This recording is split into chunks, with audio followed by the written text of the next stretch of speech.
And happening today on the heels of Harris's economic policy speech, Trump will hold a campaign rally in Wilkes-Barre, Pennsylvania.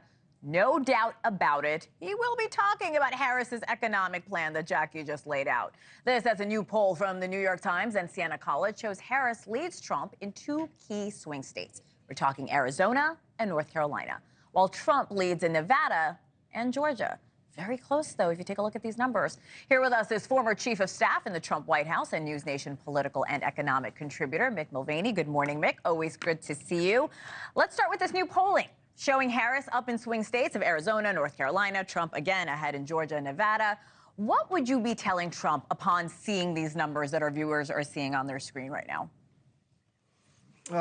Listen, these numbers are really, really tight, Hannah. And besides, I don't know if I told the president anything if he'd listened. President Trump is going to do what he does. He hired a bunch of new advisors this week who are also some old advisors from the 2016-2020 campaign. But at the end of the day, Donald Trump is his own campaign advisor. So I don't expect any dramatic changes in the way that he campaigns. If there was one thing the Republicans across the board should be doing, it's reminding people that Kamala Harris has been the vice president. She's benefiting right now from the fact that most people, especially folks who are undecided voters right now, don't know who the vice president is on any given day, and they don't tie her automatically to Joe Biden, who they don't like. So I think that Republicans are going to spend more time talking about Kamala Harris than they are talking about Donald Trump. But the numbers are disturbing in a couple different places, most specifically North Carolina.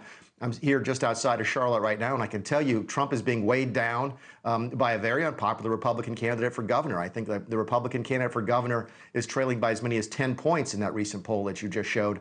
So Trump is going to have some difficulty, I think, in this state that he might not, or North Carolina, that he might not have in others. And this was a week that both candidates focused on the economy. Trump held two press conferences.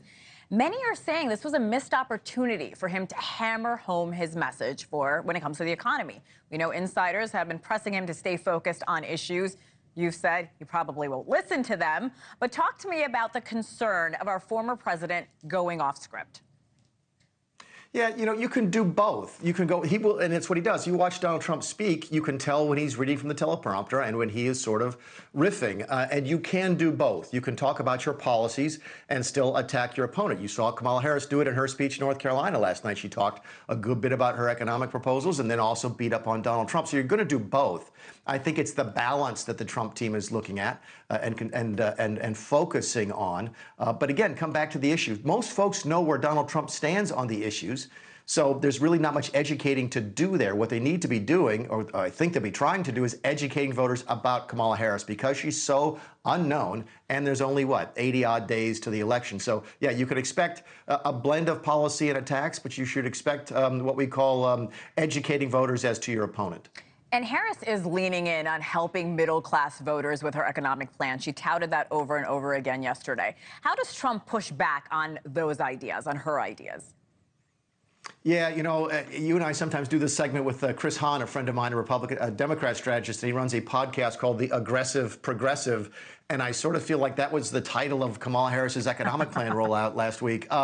Look, some very, very left-leaning policies. This national price gouging. One of her surrogates was on the Hill with us on NewsNation this week and explained that what he expects happening is the FTC will find out how much companies pay for their costs, and then we'll tell them what they can charge for pricing. That is price fixing, which happens in Venezuela and Cuba. And for those of us old enough to remember the Soviet Union, that is about as far left economically as you can get. You can call it gouging if you want to. By the way, gouging is already illegal in most states, and I'm not aware of any price gouging claims that have been brought by state attorneys general. So this is really sort of high-level rhetoric from the Harris campaign that is very hard left-leaning. I'm actually surprised, Hena, they came out with these details because now it will give the Republicans something to point to and say, look, we told you she is a socialist and you need to be wary of voting for her. That's the message I think you'll hear from the Republicans coming out of this weekend. Thanks for watching. Go to joinnn.com to find NewsNation on your television provider. And don't forget to click the red subscribe button below to get more of NewsNation's fact-driven, unbiased coverage.